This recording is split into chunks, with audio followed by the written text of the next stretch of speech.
Okay, everyone, we are live. All right, good morning, everybody. I want to thank you on behalf of Councilmember Kshama Sawant, our office. Thank everybody for joining us for this, the final community meeting to prepare for this extraordinary budget session. We've got as usual, we've got a packed meeting, and we're going to do our very best to prepare the movement to give the most effective and strongest public comment and pressure on the city council this morning. We've got, we'll hear from Councilmember Kshama Sawant with some political updates in a few minutes here. We've also got some really wonderful community leaders. As we know, we like to bring to life the people's budget demands by getting folks who have been active in the movement. We're going to hear from, a known person. If you've been with us before, you've probably heard from Reverend Angela Ying. We're also going to hear from a Nicholsville, North Lake Tiny House Village resident, Michelle Elabonde, and then from Jessica Scalzo, a tax, Amazon, and people's budget activist. So that's coming up not too long from now. Obviously, we're here to prepare ourselves. In about an hour, the Seattle City Council will begin its final budget committee meeting, where it will take votes on several aspects of the budget that are important to working people. Of course, the question of defunding the SPD, we'll talk at length about during this meeting, and then also other things like stop the sweeps, like critical demands that benefit ordinary people. As we usually do, hopefully most people who are watching this have already signed up for public comment, which opens up at 8 a.m. If you haven't already, we're going to hear from Nick Jones, community organizer in our office, in Kshama Sawant's office. He's going to show people in a couple of minutes right now how you can sign up. And please do, if you haven't already. It does have an impact. We know, of course, our movement is in the streets. That's where our real strength and our organizing ability, but the ability to pressure council when it matters, like during meetings like this, is super important. So Nick, go ahead and show people, if they haven't already, how to sign up for public comment this morning. All right, thank you, Adam. People should be able to see my screen. Hope everyone's having a good morning. So hopefully folks have already signed up for public comment, but if not, definitely, like Adam was saying, it is not too late. Definitely everyone should jump on if they can and sign up right now while I'm giving this presentation. To get there, you're going to want to get to this webpage. The easiest way, of course, I've found is just to type in public comment Seattle or Seattle public comment in whatever search bar, and it should pop up here at the very top, this .gov URL. Let's go ahead and click that. And it should take you right there. And you'll want to scroll down to this form. This form goes live 2 hours before the meeting for folks to sign up. You want to fill it out in its entirety. Oh, it looks like they've made a small augmentation since I was last here. But importantly, you want to make sure to put in your correct email address. That's where they'll send you the Zoom link to get on the call to give your public comment. And then, yeah, it looks pretty much the same. You'll want to enter the last 5 digits of the number you're using to call in, and that's right here. And that's how they'll identify you on the call to give your comment. So make sure this is accurate with your real phone number and email. Fill out the rest of it you'd like. Click this box, and then for here, definitely, you can write anything really, like keep police executive pay capped, or defund SPD 50%, anything really that we want, any of the demands are really putting forward. And I like to put, whatever demand I was going to speak to here, so that even if we don't end up getting to you in public comment, the council still sees, hundreds of voices calling in for the demands to defund SPD, stop the sweeps, and all the rest of the people's budget. So that's it. Definitely, if you have not signed up, do that right now. Yeah, thanks for joining us this morning. All right, thank you so much, Nick, for that little instruction on how to sign up for public comment. So yeah, let's dive into our community meeting. This is the people's budget. It's an extraordinary people's budget session. It's the summer people's budget, and of course we know that this is a result of the horrific coronavirus pandemic, which, you know, is of course it's a pandemic, but it's also, you know, it demonstrates clearly and has demonstrated to so many people just how skewed away from community needs and interests our society has been for many years, and it's kind of, you know, pulled the wool for a lot of people off just how much we need to redirect our resources towards community and away from big business. Now, our People's Budget movement, of course, has gained tremendous strength and momentum from the uprising that has occurred over recent weeks around the George Floyd protest movement.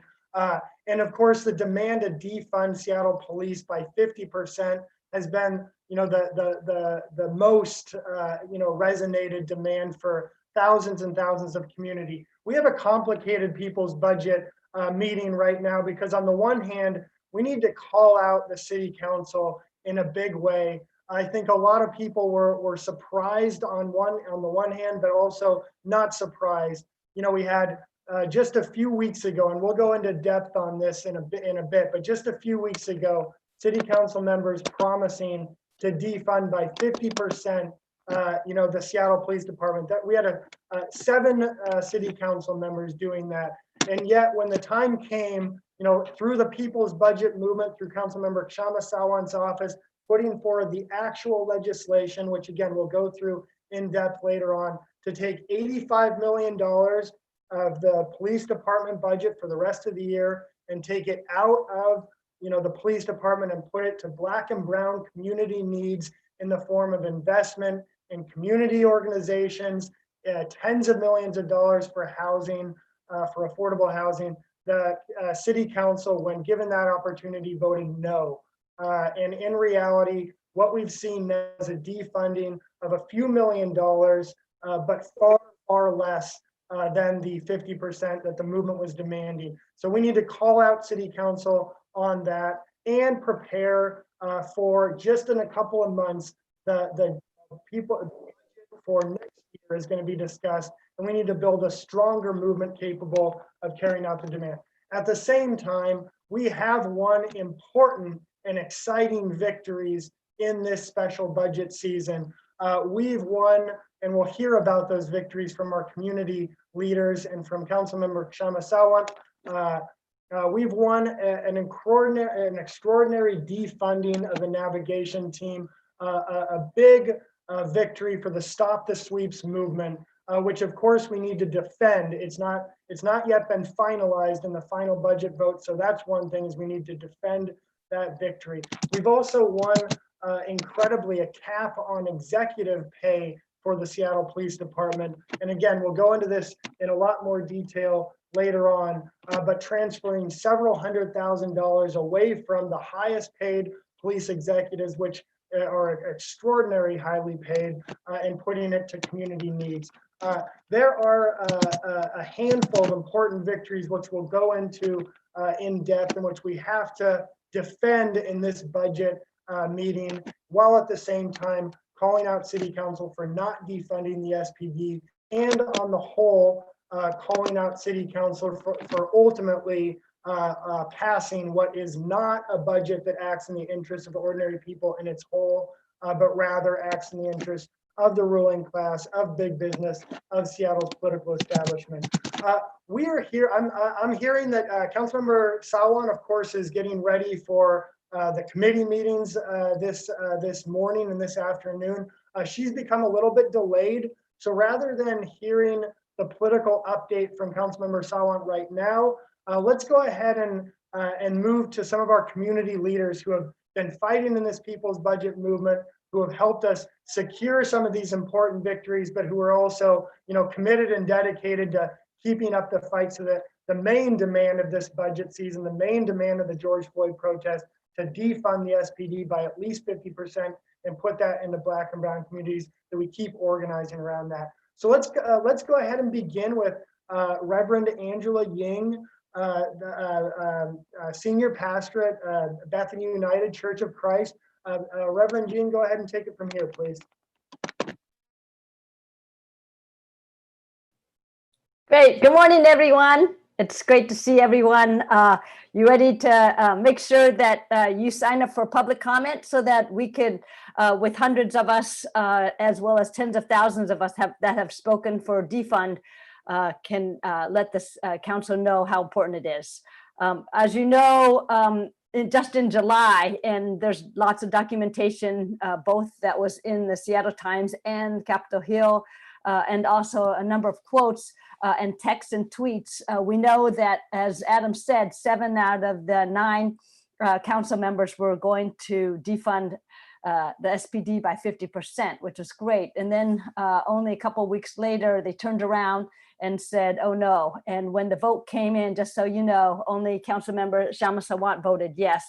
Gonzalez abstained, and the rest of them, including my own D2 council member, which I was amazed and shocked, voted no. So it's going to be really, really important that all of you get out there and share how important it is for our Black and Brown, for our BIPOC communities, and even of European descent, because basically if it affects you, it affects me, and then it affects me, it affects all of us. So anyway, that's so important. I just wanted to share with you that along with, when we were working to get affordable housing in the Central District, I gathered over 220 faith leaders. So the faith community is behind not only the working class people, not only Tax Amazon, not only everyone that's working for defund, which is, the King County Equity Now.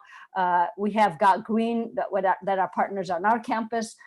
We also have Decriminalize Seattle. So all of us know how important this is. And also there was a poll that said that over 50% of the Seattleites in our city want defund SPD. So it's kind of amazing that the council hasn't done this, because they said they would. And so we want to make sure that we keep them accountable.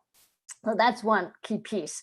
And we make sure that we share that. Along with that, we also know that we don't want any evictions. They tried to evict our wonderful homeless neighbors at the North Lake Tiny House Village. And I don't know if you know, but our senior pastor, Bethany United Church of Christ, is sponsoring and supporting at least 3 of the tiny house villages. So we know how important it is. There's 60 plus residents in each of these tiny house villages. We know how important it is not only to build more tiny house villages, but also to keep those that are there safe, because we want people healthy and we want them off the streets. That's so important. So talking about building tiny house villages, making sure that we keep our win of the North Lake Tiny House Village not being evicted, nothing happening, and that no other residents are evicted at this time. We also know how important renter rights are, and that's going to be a key piece because we also need a defense for them. Because as time goes on and as we go through into the fall and then of course into the winter months, we want to make sure that none of our neighbors, and I call them neighbors, none of our neighbors are on the streets. So that's very important that we fight for that. Also wanted to share with you that though we're working through different things, it's important that they talked about the Green New Deal Oversight Board, and that's really exciting because they passed that last year, so it's about time they did something. But another thing that you might want to also bring up is the affordable housing and social housing that we so desperately need. We've been able to have at least, and because of the people's demands, 18 million go towards the Black and Brown communities in the Central District because of the racist gentrification that we've seen gone on since the 1960s. So it's really important that we talk about that. And then if you want, we could talk about eliminating the NAV team and keeping that, stopping that, as well as stopping the sweeps, which the NAV team is responsible for.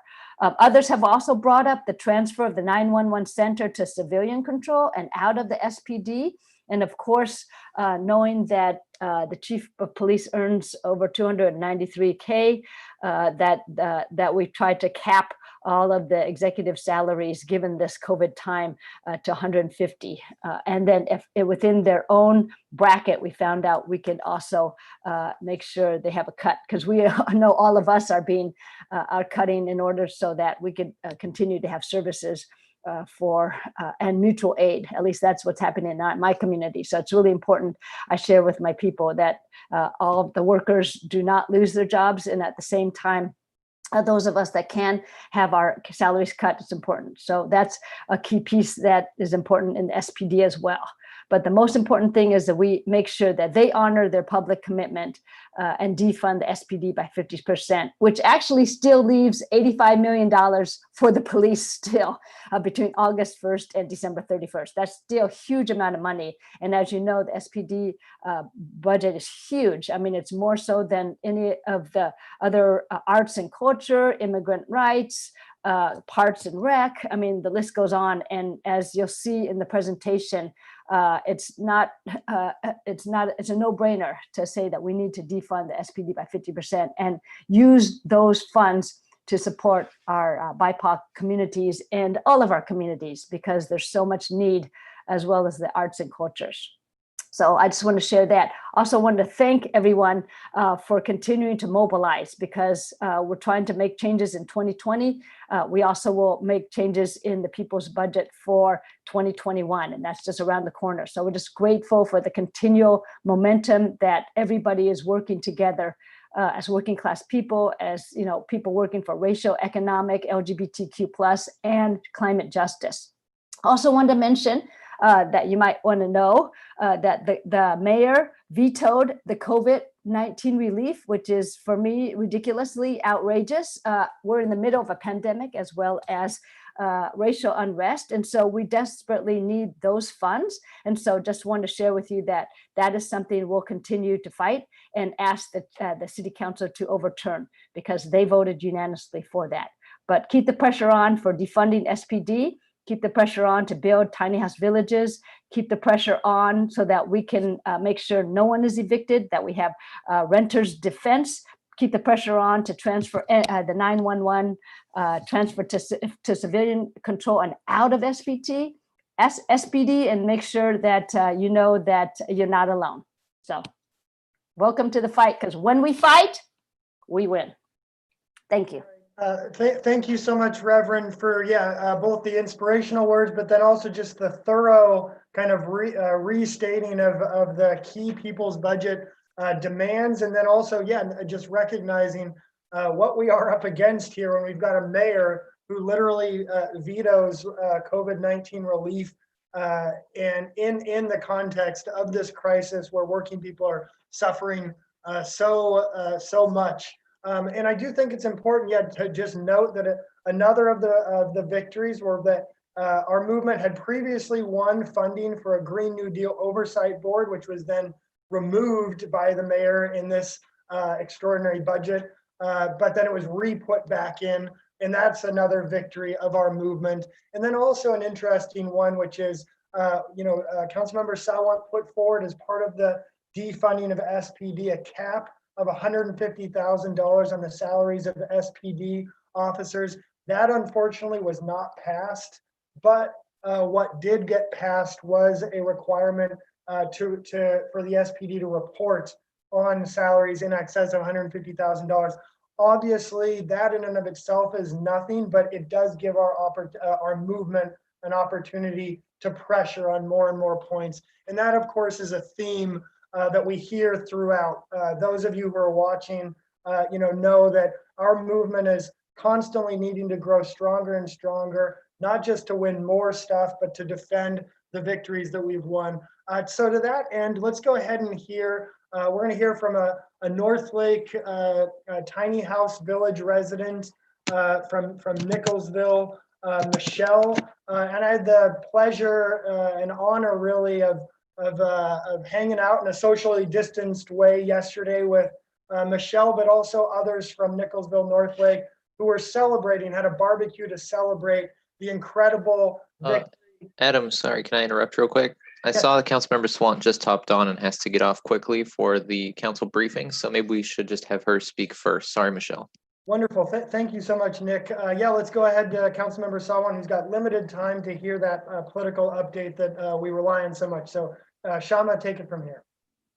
Thanks so much, Adam, and thank you, Nick and Michelle. Sorry to jump the queue, but I have the city council briefing in 8 minutes, and I just wanted to quickly share a few thoughts in addition to what I heard Reverend Ying say, and also Adam and Jessica. If you haven't spoken yet, I'm so glad that you are able to be here as well to share your thoughts, because I think it's important for us as a movement, and if we are a serious movement, which I think we are, we need to not only celebrate our victories, which absolutely is necessary, but we also need to have a serious and sober assessment of when we don't win. Why is it that we didn't win? What is it that our movement has to do to be stronger?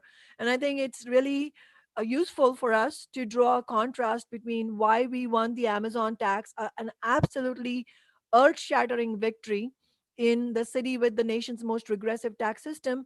We won that in the middle of a pandemic with stay at home orders, and we see the council betraying their promises on the defund police demand. So I think one of the crucial differences is something that activists like Jessica themselves have pointed out, which is that in the Amazon tax struggle, we had a movement that was democratically organized, where the movement's leaders were democratically accountable to the rank and file of the movement. And I have to commend many of the movement leaders, like Reverend Ying herself, Reverend Jeffrey, and also the members of Socialist Alternative, because we really, within the movement, we argued quite adamantly that the leadership of the movement has to be completely accountable to the action conferences, and the action conferences themselves were an important tool through which we empowered the entire movement, and hundreds attended each action conference. And by that measure, thousands of working class people, including our communities of color, have attended and played a active role in the action conferences, because um, the way we organized the movement was that not that it would have a steering committee that is self-appointed, but that it would have a coordinating committee that was elected by the first action conference, and every decision of any consequence was brought to the action conferences, discussed by the coordinating committee, and the coordinating committee played a very, very important role in organizing the day-to-day and weekly efforts of the movement. And many organizations like the Tenants Union, the People's Party, the WOFC 1488, and Transit Riders Union, all of these organizations played a very important role on the coordinating committee. And we brought all the decisions to the action conference, the decision of, how to collect signatures, what the ballot initiative platform would say, and so on. And it was crucially the fact that the Black Lives Matter movement broke out into literally a street rebellion throughout the nation that allowed us to take the tax Amazon question to working class people themselves, including communities of color, and ask them, what do you think? Do you think this is a question of racial justice as well? Raising taxes on big business so that the burden of the recession does not fall on communities of color and the most marginalized communities. And the 30,000 signatures that we collected are a huge testament to where our communities stand on these questions. And it was that gave a concrete threat against big business that was using the establishment to undermine our movement. And it was because of that concrete threat of the ballot initiative that finally it put pressure on the city council's political establishment to vote yes on the Amazon tax legislation at the city council. And I think that's the kind of strength we will need to build to win further victories, whether it is defunding the police or it is ensuring that the burden of the recession doesn't fall on working people. Which, let's be clear, when the public sector is attacked and when you have austerity, who is disproportionately the most impacted? It is marginalized communities who rely on those services that are cut. And it is marginalized communities also because public sector jobs are the most beneficial to our most marginalized communities. So on both fronts, we have an obligation that if Black Lives Matter, then the burden of recession should not land on working people, and we have to fight against austerity. And in fact, despite having promised again and again and again that they will stand against austerity, this council today is going to vote for austerity. I'm going to vote no on those on the final budget, even though obviously we have fought hard for every positive amendment, and my office has voted yes on every positive amendment on the final budget as a whole, which approves austerity despite the promises. It is our political duty to stand against it, just as we have done in the last 6 years, and say this is not a people's budget, this is not a moral document despite words don't matter, actions matter. What are the dollars on the table matters. And if the council ends up approving regressive measures like austerity rather than taxing big business to make up for that austerity as we were fighting for, then they have to be called out on it and be held accountable for it. And I think that that's the kind of clarity we need going forward. And I look forward to, after the summer break, I look forward to coming back in the autumn for all of us to wage a renewed battle on the budget for next year's budget, and also the struggles for the public sector, struggle against austerity, and the fight for renters' rights.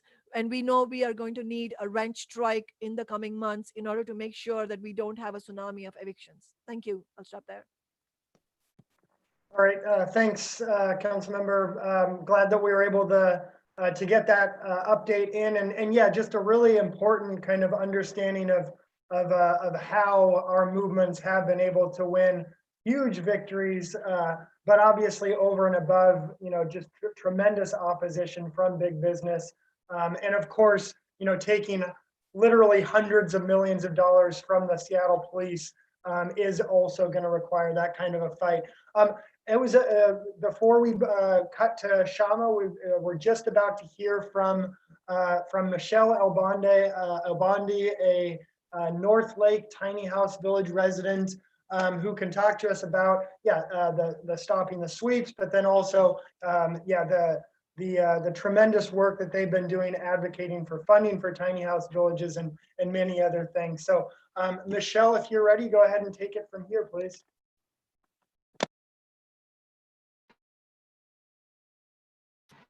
Hello, thank you for allowing me to speak.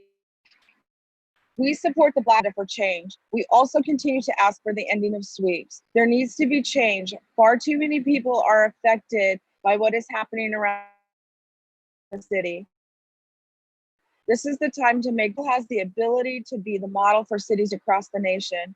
You have the ability to make that happen. By defunding the police and stopping the sweeps, that money can be used to support those in need, whether it be for mental health, addiction, poverty, or being displaced by the pandemic. People need that help to become self-sufficient again. By stopping 23 people and several pets from being moved.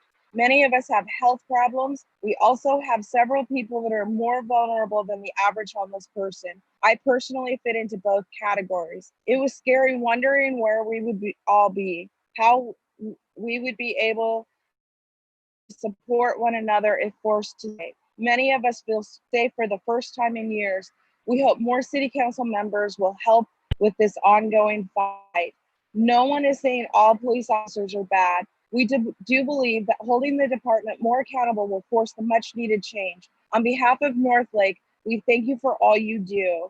Thank you, Adam, for visiting with us yesterday. It is nice to feel heard by both you and your staff. We support you in making Seattle the best city in the nation.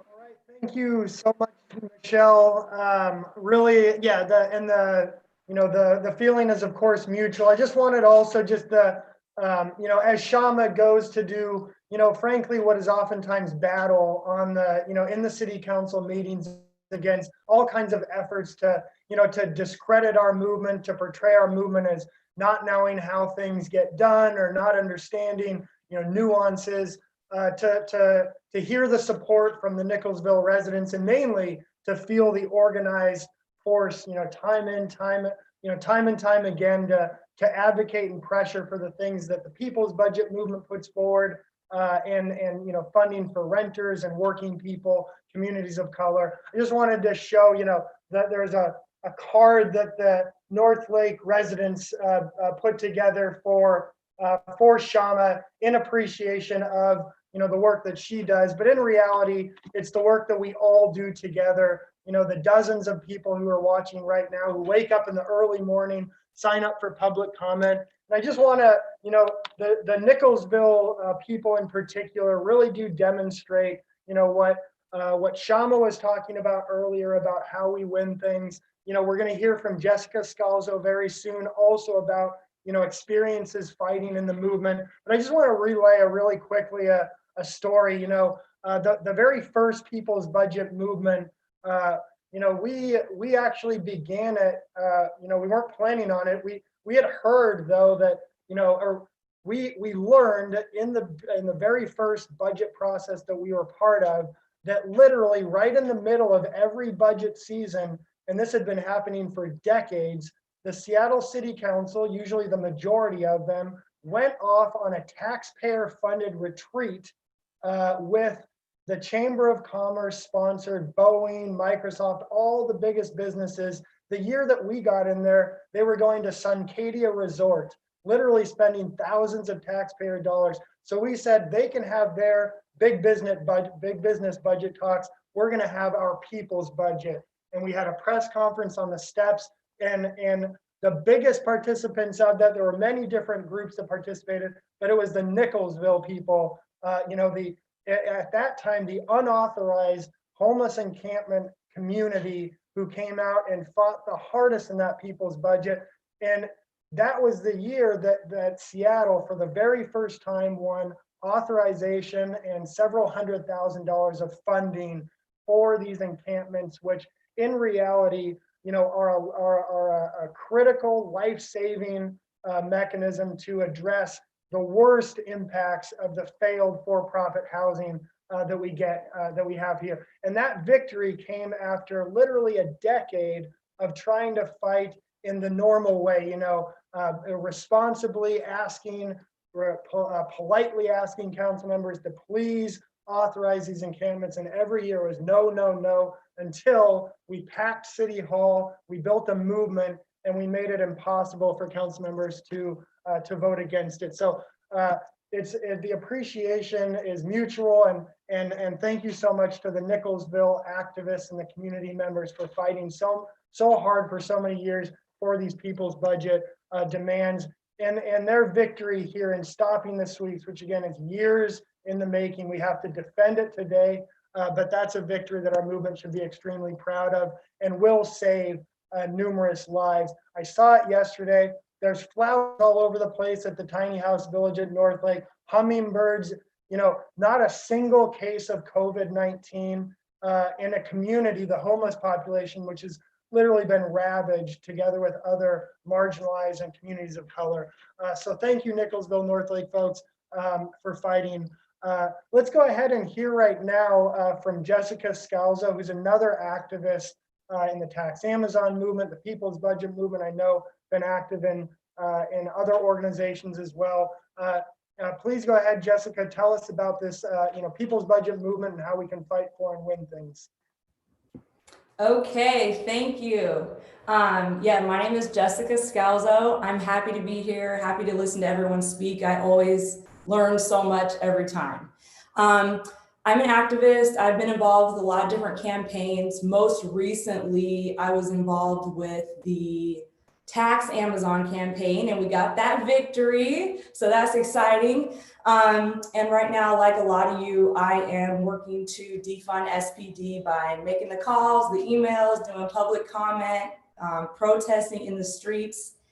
And also, probably like a lot of you, I'm disappointed that the City Council is going back on their commitment, their verbal commitment to defund SPD by at least 50%. And while I'm disappointed, I am not surprised. And the reason I'm not surprised is while I am not an economist like Kshama, and I'm definitely not a mathematician, I can tell that this is really a numbers game and is really about power. And right now, the defund SPD movement, while it has power, it doesn't have the power that it needs. The establishment right now has the power, and that's why we are not seeing the commitment to defund SPD by 50% fulfilled. Again, nothing against the movement. I think we have power, and I'm going to go into that in a second. But clearly, we don't have enough. So the fact that Seattle City Council is conceding some things, such as they have verbally committed to defund SPD, I think that is a victory in itself, because we're talking about a major institution, the police force, which kind of upholds the power structure as it is and keeps that power with the 1%. And to actually have the government say they're going to defund that structure is amazing. The fact that they're going to dismantle the navigation team and stop the sweeps on homeless encampments, that's incredible. That's due to the power of the movement. The fact that they're going to take the $420,000 from executive pay and give that to the community is amazing. And also they're going to have to disclose if officers are making over a certain amount of money. And these are not gifts from the city council. They're not giveaways. It's not because they're doing it out of the kindness of their heart. It's because we do have power as a movement. In my opinion, though, we are just not utilizing our full power that we have as working people. Now, that's not to say that we can't build on that. I feel very optimistic that we can absolutely build on it and we can absolutely defund SPD. And I think what it's going to take is what Kshama just mentioned and what she mentions often, which is a sober assessment. And as a peer counselor, I do this a lot in sessions, but I don't use the word sober assessment. I call it being here now, being in the present moment and looking at things exactly as they are. So it's not how I want it to be. It's not how I'm fantasizing about it to be. It's how it really is, realistically. It might not be what I want to see, but it is how it is. And so when we do that, we can see, you know, what is the power that we're up against? What power do we have right now? What is going to be our strategy to build our power? And what kind of attacks and pushback are we going to anticipate? And how are we going to mobilize to counter these attacks from the establishment? Because if we have a powerful movement, we're going to have attacks from the establishment. And if we don't have attacks from the establishment, it's because our movement doesn't have enough power. And specifically from organizing with the Tax Amazon movement, what I learned was that the real democratic organizing and building out a very broad coalition of people really maximizes our power as working people. And I think that that was a very big contributor to actually winning an Amazon tax. And what was most profound to me with that organizing was the action conferences and the way they were run. And I think that the Defund SPD movement could benefit from some type of action conference. I'm not saying it has to be exactly the same, but I think that it could definitely benefit from action conferences where we had 300 to 500 people at one time in a building. And yet because we broke off into groups of 10 or 20, every single person got their voice heard, was able to speak, and also was able to vote. And I think that the importance of that is everybody had a stake in it. Everybody had buy-in and everybody had ownership of the movement. And so people felt very, I'm not sure what it is, compelled to the movement, compelled to the, I'm losing my words right now, but what we were trying to do to tax Amazon. And so we were able to plan what our next move was. We were able to get people to phone bank. We were able to get people out on the streets collecting signatures because everybody knew and felt that their part was equally important. And I think that that's the truth. That is where our power lies. Everyone is needed and everybody's part is equally important. And when we organize in a way where people feel that, that's when we really are utilizing our full power that we have. And in addition to that, I think also that when we went out and we were collecting signatures from people, we were also getting buy-in from the public. We were having those one-on-one conversations with the public, with community members, where we were giving them our undivided attention and answering questions. And so they became stakeholders as well. And when they signed that paper after going through that with us, they also had buy-in to the movement now. And that's how I think we built collective power to actually get a victory in the Amazon tax movement. And now we're taxing big business, which is desperately needed. And also we've just recently won 18 million of that tax will be used to build affordable housing in the central district, specifically for Black households who have been pushed out of the city because of gentrification. And so we have the power. We can actually do this when we organize, we win. I definitely believe that. And let's keep going and let's push for these things right now in this city council meeting that city council members have committed to, because it's still not a guarantee. We have to hold them accountable. Thank you for the time. All right, Jessica, thank you. Thank you so much for that really, kind of effective and thorough description of, how we can build a movement that is capable of mobilizing, hundreds and then even in reality, thousands of people and get that real buy-in and the democratic nature of movements, or the lack thereof is incredibly important, especially when we're talking about a demand that does go after the real interests of the ruling class, whether it's making big business and not working people pay for the COVID-19 crisis and for the affordable housing crisis like the Amazon tax did, or in this case, whether it's trying to transfer out hundreds of millions of dollars over several years. In this budget, it's $85 million. In a couple of months, we'll be fighting to take $100 million. And obviously the establishment's gonna fight tooth and nail.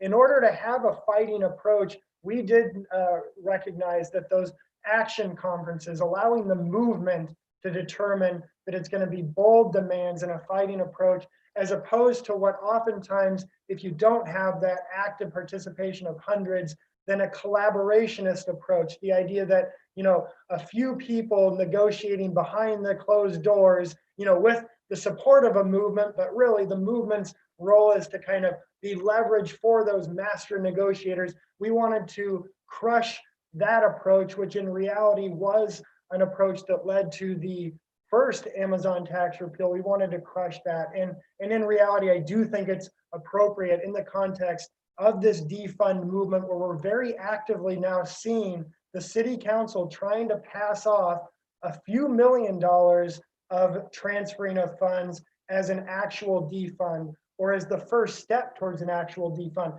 Now, it may be a first step, but I think Jessica, Reverend Ying, Michelle are absolutely correct. If it's a first step, it'll be entirely because our movement recognizes that we need to get stronger, we need to be more organized, more democratic as a movement to really determine how we're gonna most effectively force that money out of city council's hands. And just let's go ahead and we're gonna look at a slide here just to make it abundantly clear that what we're talking about is not, it's not like the city council lacks information or it's unclear if there's money being wasted that could better be spent in community. It's obvious. And go ahead, Nick, if you could share the, we're gonna get to the more thorough defund slide, but right now let's look at a couple of slides. We see here the pay of the executives in the Seattle Police Department is astounding. First of all, let's just recognize there's, I believe, 6 assistant chiefs, another, 6 or so executive directors. I mean, we've got 13 people making well over $200,000. And that is, by comparison, far more than any other governor of any state makes. Now, obviously, Councilmember Sawant only takes the average wage of a working person. That's $40,000 after tax. We think that that's necessary so that, representatives live in the neighborhoods of the people they're supposed to be representing, their kids use the schools, etc. So we also don't think governors should be making, $180,000, but to compare it with the command of the Seattle Police Department, now we've won a really important victory in forcing all of these executive pays down to their lowest pay grade, which amounts to, I believe, well over $400,000, from the highest paid police officers to community. But just grapple with this for a moment. I mean, year after year after year, our People's Budget movement has been fighting tooth and nail for, last year we won $522,000 away from motivational training for sergeants and put it towards creative justice programming, community passageways, and corner greeters. Now, here we see another example of year after year just wasted money that could have been much better spent in the community. let's go ahead right now and we've got about, let's see, what is it? We've got about 13 minutes before we go on to before the council meeting is set to start. Maybe I don't want to, before we go on to the slideshow, which demonstrates what council members could have voted to defund and didn't. Maybe Reverend Ying, you've been working in the community for a number of years. You spearheaded together with, a couple hundred pastors, to say we need to build 1,000 homes in the Central District. I don't know if you could tell us, what are some of the community needs you've seen over the years where these hundreds of thousands of dollars could have been spent on community? And of course, really what this cuts to is the question of, what could community do, say, with $200 million each year that's taken from the SPD and put to community, and what impact would that have potentially on, opportunity for youth, on public safety also? So I don't know if Reverend Dean, you're prepared to talk about that for a little bit. Sure. Thanks, Adam. Yeah, I think it's really important. It's really important, as Jessica and others have shared, the importance of how we worked so hard for Tax Amazon. And with that, we were trying to get a good 50 million, if you recall, for affordable housing in the Central District. It's going to take that much in order to make a dent so that we could have our Black and Brown communities that actually have roots in that area to return, to live, to thrive, to sustain themselves, to be educated with their children. I mean, to just build that community back up after so much racist gentrification has been going on. It's great because of Tax Amazon that we won the 18 million for affordable housing, and that's just the beginning. But can you just imagine having the 50 million in order to make a difference? As you heard from Michelle and others, in tiny house villages, they also cost, a certain amount each time. And we had hundreds of faith leaders saying, please build more tiny house villages. A number of us as senior pastors are sponsoring and supporting these tiny house villages. So again, we could build, dozens of new tiny house villages, get them off the streets and make them safely in their homes. I visit them, 2 or 3 times a week because we bring food, we make sandwiches, we connect, we figure out what resources they need. We know that they're our neighbors. We know that they're brothers and sisters. So that's a huge thing. As we connect with them, we know this works. We know sweeps don't work. We know tiny house villages work. We know affordable housing, social housing, beginning in the Central District. I mean, it's also happening all over in the South End and beyond. It's not just the Central District, but we've begun to see the importance of having affordable housing in the Central District. And with that 18 million, that'd be great. But remember, we wanted 50 million. Kshama Sawant put forward a legislation with her staff, which all of us backed as people of the community. And that's what we're thinking about. So, what other things are possible? We basically, we could always have, work with, Park and Rec. We also realize there's so much with arts and culture. I know my musicians are looking, because of, the pandemic, it's very hard to get a gig. So hard, I know, how do we continue to support them in creative ways to use their art? Because through performing arts, I know from my family and others and in the community and members in the church, I mean, they can use that to continue to use that towards justice as well. I mean, that's why the arts and cultures has been such a huge piece of our community. That's another way that could support the immigrants, the refugees, and what's going on, given what's happening, in the administration. But it's just really, really important that we protect the most vulnerable. So how do we do that to make sure they don't get deported? Lots of money towards that, as well as making sure those that are renters, because the rents, as we know, are going sky high, and that's why there's not only gentrification, but there's huge exodus out of Seattle because basically no one can afford to live there.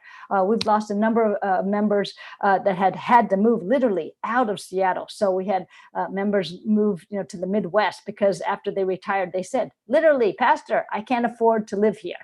And we've heard story after story after story. So that's going to be a huge issue, the affordable housing, how we get, tens of thousands, if not millions of dollars towards affordable and social housing.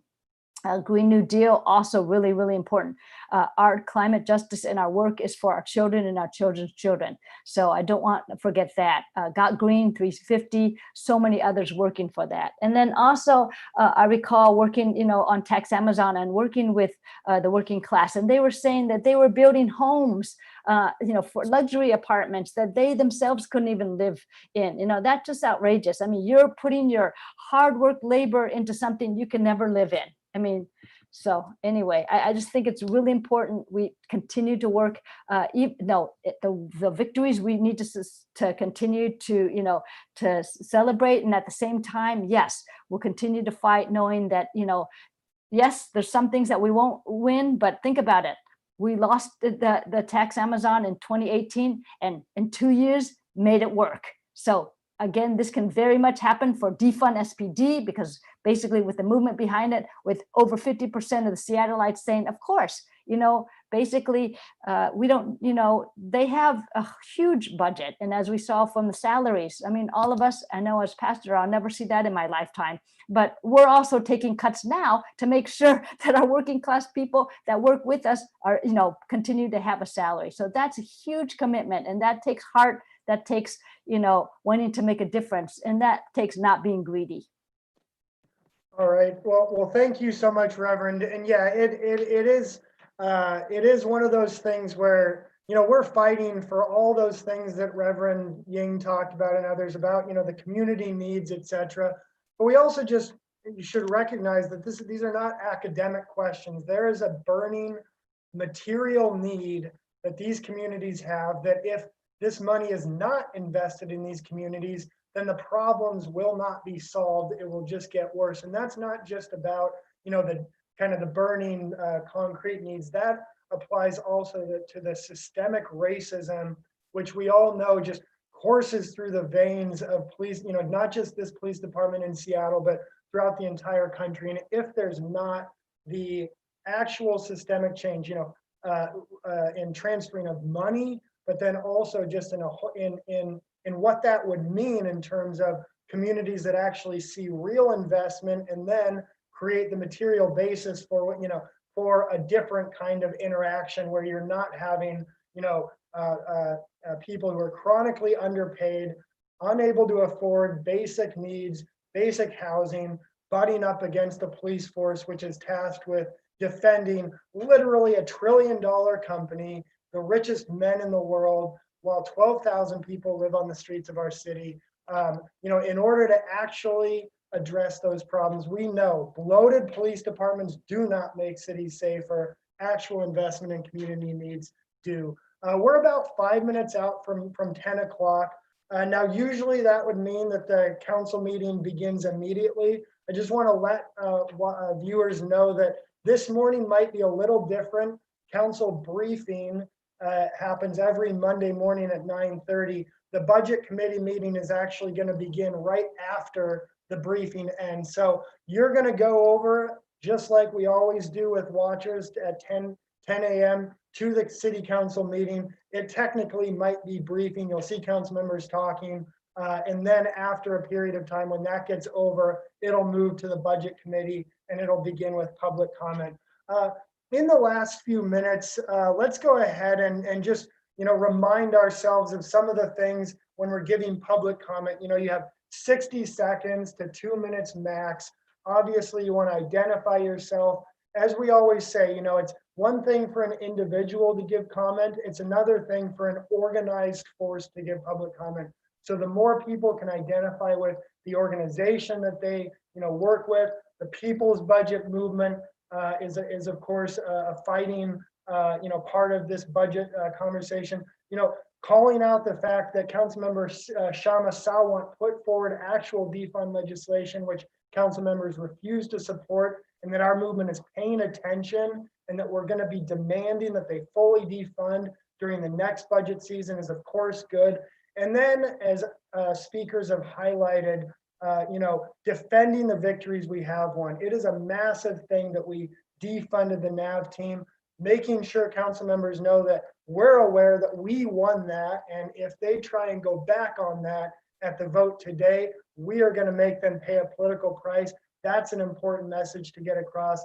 The same thing applies with the cuts to the executive pay of Seattle Police Department officers, to the need for the Seattle Police Department to report on salaries in excess of $150,000, to the Green New Deal Oversight Board funding. Those are critical victories of our movement that we want to defend today. And at the same time, as Kshama and other speakers have noted, we're fighting for far more than the City Council was willing to give today. And as Jessica really, I thought, highlighted and went into detail on, we're proud of the movement that we've built and have won important things, but we're not resting on our laurels. The fact that they only are defunding, the City Council is only transferring a piddly 3% or $3 million in the context of an austerity budget, which goes hard against the interests of working people, really does reflect the fact that, like the Amazon tax, where 2 years ago it was repealed, and that was hard for the movement. But the answer to that was to take the political questions head on, to build our movement stronger. And obviously, this year we won a tax which was 4 to 5 times bigger than what the establishment was forced to give a few years ago. So let's go ahead and recognize that our defund movement needs to get even stronger. And let's take that message and the fact that we are going to organize and we are going to get stronger. And just in 2 months' time, everybody should recognize that in September is when we fight for next year's budget. And that's when the $200+ million for a genuine defund is up in the air. So it's 10 o'clock right now. I want to thank everybody once again for joining us. We didn't have time to get to the slideshow, which goes into detail, the defund cuts. Hopefully people have seen that link, or can go on Councilmember Kshama Sawant's Facebook page. I want to thank everybody for joining us, not for just this community meeting, but for the last several weeks, as we've had to prepare ourselves for numerous critical budget discussions, tax Amazon discussions. Thank everybody on behalf of Councilmember Kshama Sawant, the People's Budget Movement, myself, for joining us. And yeah, please, let's keep up the fight, and we'll in solidarity. Thanks.